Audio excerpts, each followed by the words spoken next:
Alrighty guys, welcome back for another Dokkan Battle video, and today what we're going to be looking at is kind of like a breakdown video, kind of talking about the next Dokkanfest unit that's going to be coming to Global Dokkan. So the next Dokkan Festival unit is going to be this AGL Kid Gohan right here. We're actually going to go ahead and pull him up in a separate window right there. Yep, Gohan and then Garlic Jr., as well as this Piccolo unit. Alright, so, number one, this Kid Gohan is really good. I'm just going to say it flat out. Like, he's a really good unit. His leader skill is semi-decent. Again, we'll get to that in just a moment. But, again, overall, he's a very solid unit. He's a defensive stacker. The banner unit that releases with him, Garlic Jr., is probably one of the best in the game. Again, Garlic Jr. is just super, super good. He's really, really built different. Like, he's just an absolutely fantastic unit, and I'm very happy that they made him really good because, again, not many people know who Garlic Jr. is. So for those of you who don't know, Garlic Jr. is both a character from a movie, but he's also part of the actual Dragon Ball timeline. So I believe it was after the Saiyan saga, right before the Frieza saga, they actually do the saga for Garlic Jr. So Garlic Jr. technically does have his own saga. You know, it's a very short one. Not many people know about it. Actually, now thinking about it, I think this was before the Saiyan saga. I think this is a little bit after the OG Dragon Ball saga, because again, it involves Kid Gohan. Then, you know, Gohan was a kid when he's fighting, you know, Garlic Jr. But anyways, it was a very short saga. Again, not many people know about him. Most people only know Garlic Jr. from the movie because he was actually the original first ever Dragon Ball movie, was, you know, basically Garlic Jr. So again, Garlic Jr. is a canon character. He's probably one of the only characters who actually obtains immortality through the Dragon Balls. Frieza was the one who's trying to do that, but Garlic Jr. is technically the first one ever to actually do it. Like, he actually manages to get immortality. So, again, that's why I think Garlic Jr. is kind of like an interesting person, just because, again, he's actually one of the only ones who actually manages to do what he set out to do, which was to get immortality.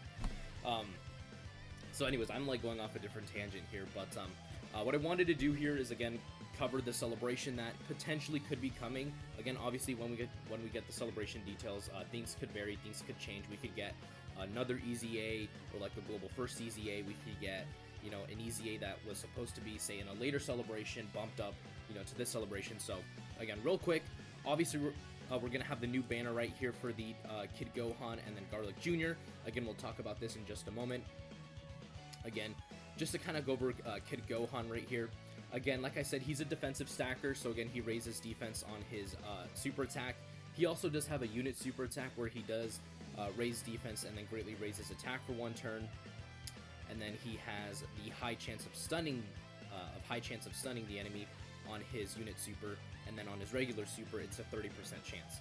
And so basically, this unit super attack activates if you have a Piccolo or a Krillin on the team. Again, that makes it really good in that, you know, you don't have to have him on the turn, it's just on the team.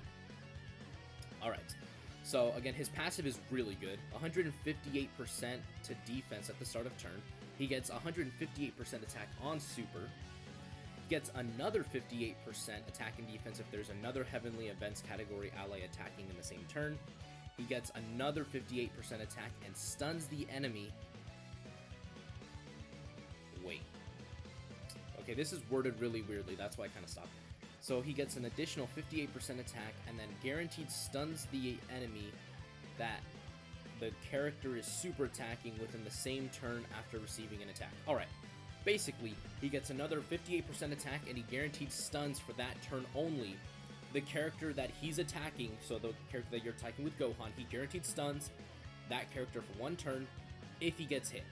So essentially, this Gohan, if he gets hit before he supers, and he supers, say, you're in Super Battle Road and you're supering, say, Frieza, you will guaranteed stun Frieza for that turn. Not for two turns, just that one turn. So again, that's actually a pretty good ability for this Gohan. That's actually super, super useful. And then he gives all allies 3 key and 58% defense. Now that last part of his passive, the fact that he gives defense to all allies, makes him a super really busted unit because, again, he has really good defense. Like, this guy has really solid attack and defense at the start of turn. Like, really good. He's defensively stacking. He has multiple chances to stun, both from, you know, getting hit before he supers as well as from his super attack. And the fact that he's also supporting makes him just a ridiculously powerful unit. Like, this Gohan is really, really good. Like, don't underestimate this guy. This guy's awesome. And then his active skill as well just makes him even more busted, where he recovers 30% HP, he has guaranteed guard for 1 turn, and he gives all allies 20% defense for 2 turns. Now, keep in mind, this is an active skill buff, so the 20% to defense is a lot greater than if it was a support type ability buff. So, again, Gohan's defense is going to be ridiculously high if in Super Battle Road, because again, the condition is 58% or less HP. In Super Battle Road, you're like at 40% HP. You go into the first fight, you have Gohan on rotation, you activate that, you give all your allies 20% defense for 2 turns, he guaranteed guards, he gets hit before he supers, he stuns the enemy guaranteed. He's also supporting with 3 key and 58% defense. Like, very easily you begin to see that this Gohan is just ridiculously powerful. He is really, really good. One of the downfalls of this unit is, I would say, his links, especially things like Demonic Ways, Gaze of Respect. Those 2 links, you're really not going to see activate all that much. Like, no one really has that. Like, Demonic Ways, I believe it's only, like, Darkness Toa, the DKP units.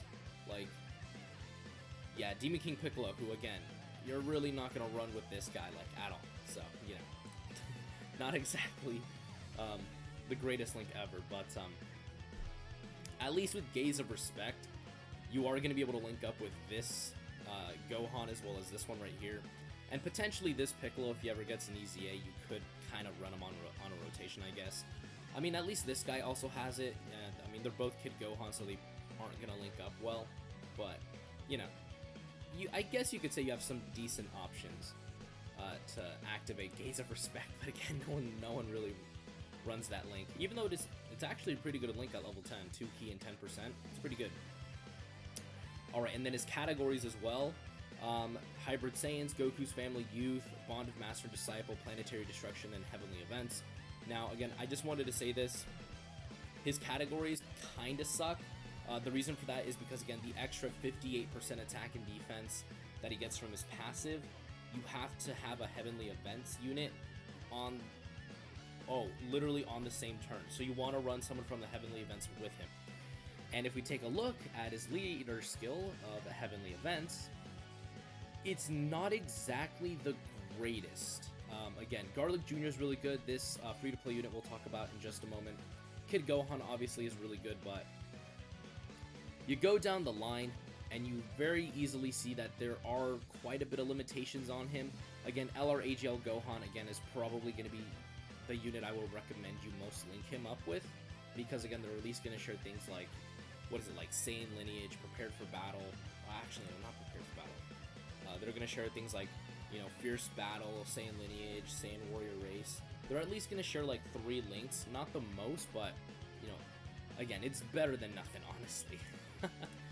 But yeah, man, like, the Heavenly Events team is not that good. It really does need a lot of help. Eventually, I think these guys could go ahead and EZA. They could be potentially really good. But for now, as you guys can tell, it's kind of a wonky team. But again, don't let that discredit this Kid Gohan. Like, this guy's really good. He's really, really good. Alright. So yeah, I actually forgot his leader skill. So he actually is a true 170% leader to Heavenly Events. So again, he's, you know, basically the guy you want to run because he's number 1, the only one. But he also has, like, probably the best leader skill. And then he's also Bond of Master and Disciple 3 key 150%. Again, the Bond of Master and Disciple team kind of really did need the help.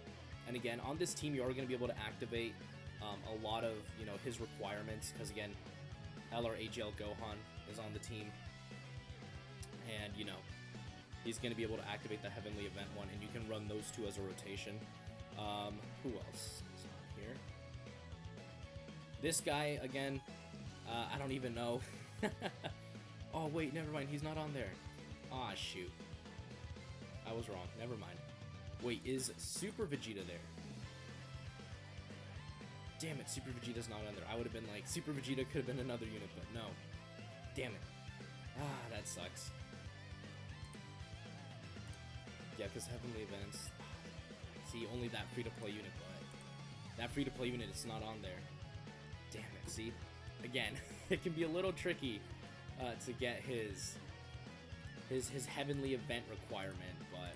Again, once you're able to do that, I mean, like, this Kid Gohan's just gonna be amazing. Alright.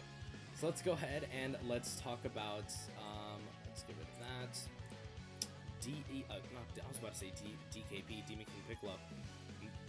No, we're going to talk about Garlic Jr. Now, let me just tell you this.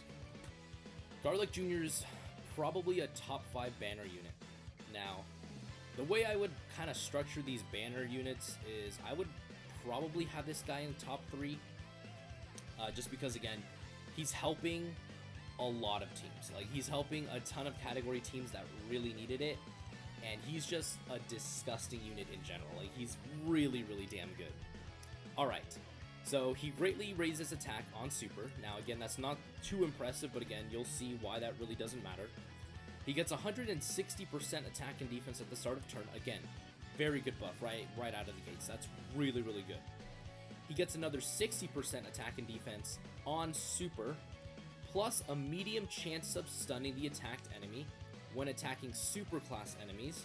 Now again, you may be saying to yourself, well, he only gets the extra 60% when he's attacking super class enemies. Well, guess what?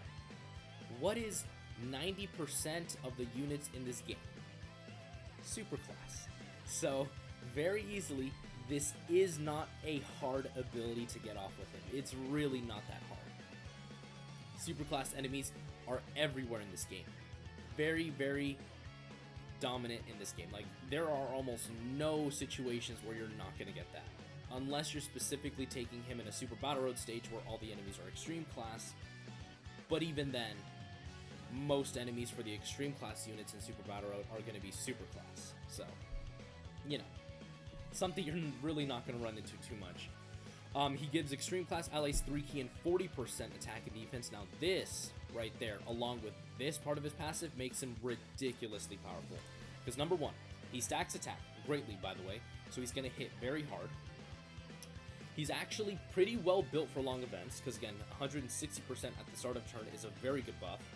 He gets another 60% on Super against Super Class, which again is like 90% of the game. The fact that he's also supporting is making him also really busted, because he's giving a massive 40% attack and defense and 3 key.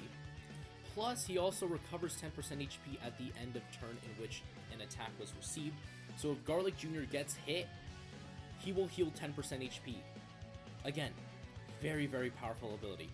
Plus the fact that his links are also contributing, like Metamorphosis, Big Bad Bosses, Thirst for Conquest, Fierce Battle, and Nightmare. Now, I am leaving off Revival and Demonic Ways. Number 1 is because we know Demonic Ways, not many units have it. And then Revival, because again, not many units also have the Revival link. Again, like, not many units you'd probably run with this guy. Like, if anything, you'd probably be running STR Cooler next to this Garlic Jr., because Garlic Jr. is going to be supporting Cooler. Cooler is going to be supporting him. They're going to share, again, Metamorphosis, Big Bad Bosses, Thirst for Conquest, Nightmare. Again, Big Bad Bosses, another 25%. Metamorphosis, 10%. Thirst for Conquest, 15%.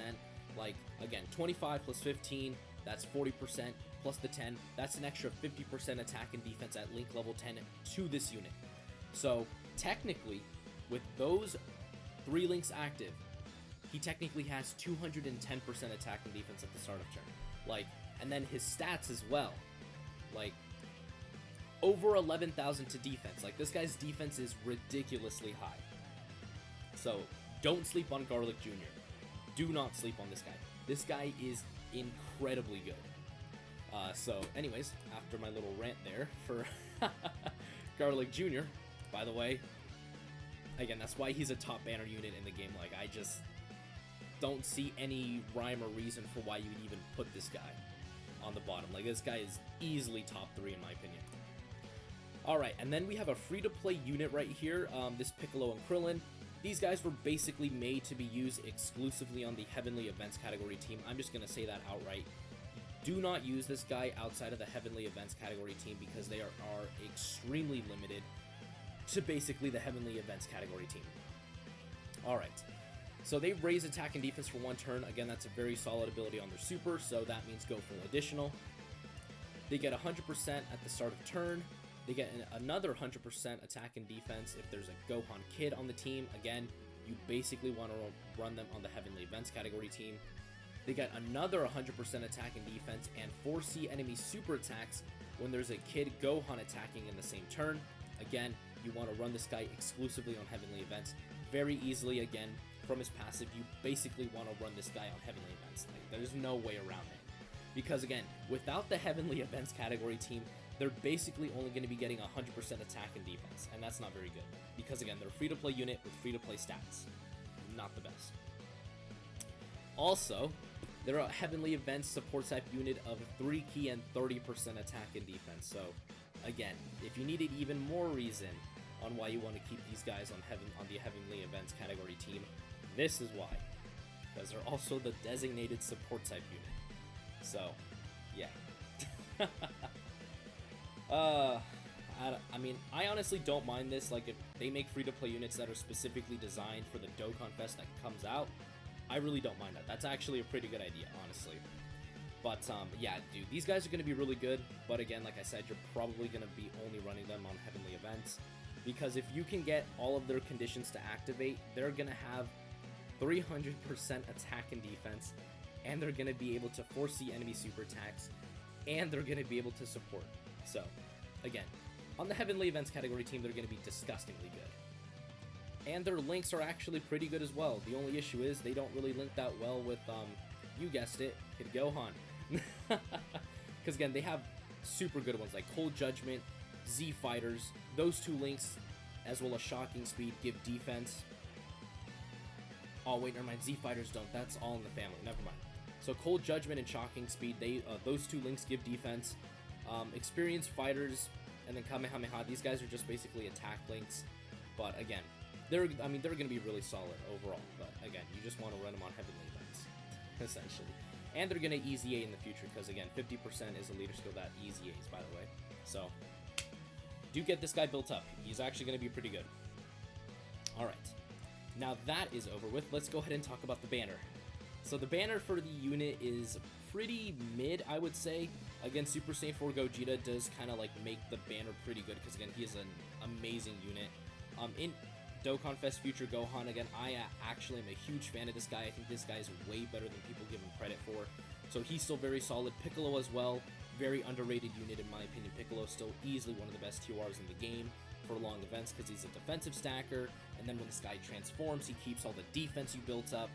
He has damage reduction, he has crit chance, he has stun chance, he can 4C enemy super attacks. Like that Piccolo, once he builds up and transforms, he can do it all, man. Like he is ridiculously powerful.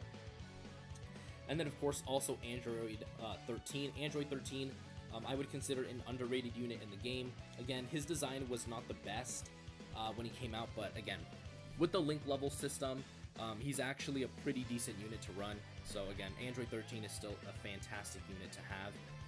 And then AGL Turles, again, I have him rainbowed, so that's going to be a really hard thing for me, is, you know, pulling this guy probably like 50 billion times. But eventually he is going to get an EZA, so again, don't sleep on Turles either. Alright, so is this a summon or a pass? Okay, depending on what they do, because we did find Dokkanfest tickets in the system, depending on what they do to this banner can determine whether or not you should summon. If they replace some of these units, say for example they replace Turles, which I hope they do, with say another recent Dokkan Festival unit, let's just throw out there, I don't know, who could they throw out there? Budge, who actually could they throw out there? Wow, my brain just kind of went. Wait, I got it. If they replace, say, Turles with, like, Int Broly, you know, for example, Int Broly, let's just throw him out there, then I would actually consider you summoning for this banner, because, again, the roster of units wouldn't be that bad. Gogeta, Broly, Int Future Gohan, Piccolo, Android 13, like, that's a very solid roster of units. or if they do step-ups. If they're step-ups for this banner, do them. I will always tell you, no matter what, always do the step-ups. Every single time. Do not skip them. Always do the step-ups. You can get very lucky with them, and you can pull the new unit. That's how I got Dokkanfest Beerus, by the way, on my global account. That's how I got Beerus. I did the step-ups for his banner, and I got Beerus. So, again, the step-ups do work. They can work. Trust me, do them. But really, other than that, I wouldn't summon. Like, unless you're the biggest Kid Gohan fan and the biggest Garlic Jr. fan, like clearly Goresh is, I wouldn't summon on this banner, because there's a lot of other units coming. Again, I'll kind of do like a quick breakdown of that, but again, overall, Kid Gohan, really good unit. Garlic Jr. is absolutely fantastic, but again, unless you exclusively were saving, unless you were specifically saving for this unit, or you're the biggest fan of Garlic Jr. and this Kid Gohan from the, I think it was like the Demon Realm, or what was the name? I don't know, but the movie was something like Into like the Demon Realm, or like the Shadow Realm or something like that. But unless you're the biggest fan of that, I really wouldn't consider summoning, just because again, there's more stuff coming along the way, which we are now going to take a look at. So, all right. So this is what I also kind of wanted to talk about, what could potentially come. Again, this Trunks is going to come with new Super Battle Road stages. So again, he is actually going to get a separate video kind of talking about him, as well as some of the other units coming along. But again, he's a pretty solid Vegeta family unit. You basically want to run this guy on Vegeta family. That's kind of how he's built. Again, if everything goes the way it should, then we're going to get this banner for part 1, the story event, new Dokkan Ultimate Clash, new Super Battle Road stages with this guy, the EZA for Physical Cooler, which I think is the second to last 120% EZA that we need, a new Explosive Chain Battle, and then for part 2, we should get this LR Gohan and, not LR Gohan, LR Goku and Piccolo, and then the Awakening for the free-to-play Krillin and Piccolo unit. So, again, if everything goes the way it should be, this should be a pretty decent celebration. And if we're lucky, they could also throw in the EZA for Super Saiyan 2 Gohan as well as Baton Battle. Because again, if they do that all together into one celebration, that's actually going to be a pretty good one. Because again, part 1, new banner, new story event, Super Battle Road stages, EZA, Explosive Chain Battle. Very good part 1. And then part 2, you got a new legendary summon unit, Goku and Piccolo, Awakenings, another EZA, and Baton Battle. So, if everything goes well, we should be able to get all of this in one celebration. But again, we'll see, because again, they change things all the time. Alright, so after this, you head on to what I would consider this to be the Tanabata celebration. Again, this is not going to come immediately afterwards. Again, they always switch things up. This is probably going to come in December for Tanabata. This is going to be the Tanabata. I can already tell you that, because again, this is probably one of the most hype units that is going to be arriving to Global Dokkan. I know a lot of people are saving for this guy specifically. Again, it's been a while since we've gotten a new Super Gogeta, so, you know, seeing him finally in the flesh with really good animations is just absolutely amazing. Alright. And then next up, you know, just a ton of EZAs as well. That came with that celebration. The EZA for Super Saiyan 3 Goku, Super Battle Road stages, and then the EZA for this guy. And then LR Janemba, who I would assume is going to come for the part 2 of that Gogeta. But again, in between the time of like October, like towards the end of October, November, and then towards like say the middle part of December, I could see us getting probably like LR Mercenary Tao. I could see us getting Super Vegeta, who again is probably my hypest unit that I'm waiting for, is the Super Vegeta, because again, he is actually probably one of my favorite units in the game. The reason for that is because, dude, this guy's a pure Saiyan leader, guaranteed stun, guaranteed crit. Like, this Super Vegeta is disgustingly good. Alright, and then we also kind of have this this double rates banner with the Margarita, and I don't even know what her name is. I don't really pay attention to her in the Tournament of Power. But I think she comes around in December as well. I think that's when they drop the double raids banner. So again, she could come in December, like these 2 units, as well as the crud ton of easy A's that come along with that celebration. So again, depending on the timeline of events, what I could see happen is Garlic Jr. in October, top legendary summon banner towards the end of October. November, we have the Dragon Ball Hero stuff, but then in November, I could also see us potentially getting like the World Tournament with Mercenary Tau. I could potentially see us getting Super Vegeta in that time frame, and then during the first like of December, we could get the double rate banner for the Margarita and the whatever her name is, and then of course Tanabata would be this unit right here, the LR Gogeta, and then towards the beginnings of January, the top legendary summon banner would be of course LR Janemba, which goes in hand with Gogeta. So again, that's potentially what could happen. So again, depending on what you see here or what you're saving for, I would say probably skip this banner.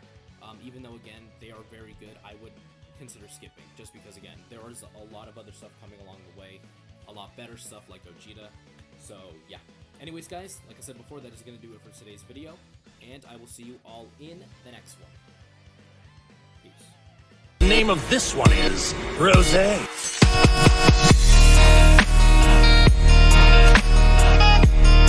Oh, this is the power of legendary Super Saiyan Goku. Now I understand.